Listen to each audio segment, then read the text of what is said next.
One day Mona called a meeting there, a special meeting, for she had an important suggestion to make. Usually the business at hand was nothing that couldn't have been discussed anywhere, and in any case it was always rapidly abandoned and forgotten in favor of games or irrelevant conversation. But this was an exception.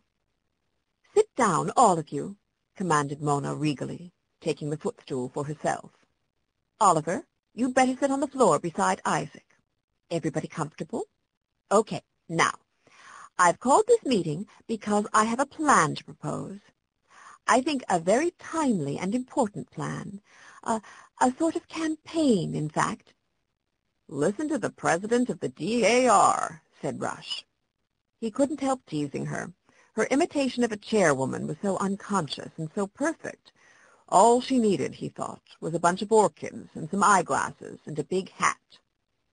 "Now, Rush," objected Mona, but her composure wasn't in the least disturbed. "Look, this is the thing.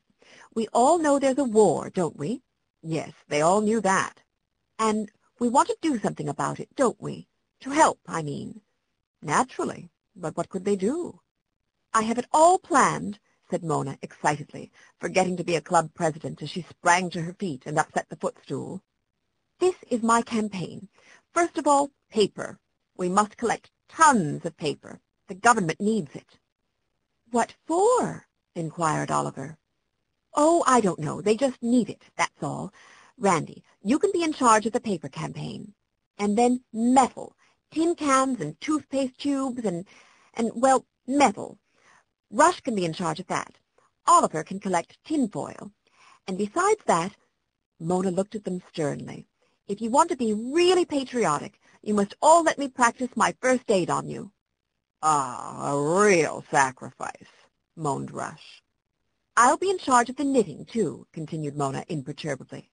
"All of you must learn." "Me?" cried Rush. "Knit?" "Why not?" said Mona. "This is war. And bonds. We must all buy lots of defense bonds." "Bonds," said Rush. "Where do you get that? My allowance has to be stretched to the breaking point in order to buy even a defense stamp once a week." Mona's eyes began to shine. She was getting to the best part of the plan. "I've thought it all out, and I've decided we should have a show." "Charge admission, you mean?" Randy looked a little shocked. "We never did before." "Of course charge admission, silly. That's the whole point. So we can buy a defense bond." Randy saw that that made a difference. "You can do a dance or two," Mona told her, "and Rush can play the piano, and Oliver—" "I can turn somersaults," Oliver suggested hopefully. "I can almost do a cartwheel sometimes." "No, you can be in the play I'm writing," said Mona, genius burning. "Only I don't want to be the Queen's baby like last time," said Oliver, uncompromisingly. "You won't have to be.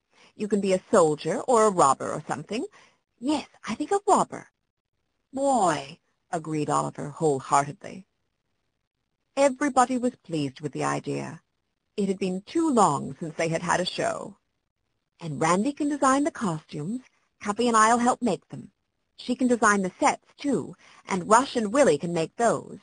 Rush, you can plan the musical background. We'll get Willie to change the records when we need them." "The trouble is, we're always limited to only 4 characters when we have plays," Rush said. "What's the matter with 4? You can use the same person twice if you know how." "You used me 3 times in the last play," Randy remembered. "I was the nurse, and the beggar woman, and the detective."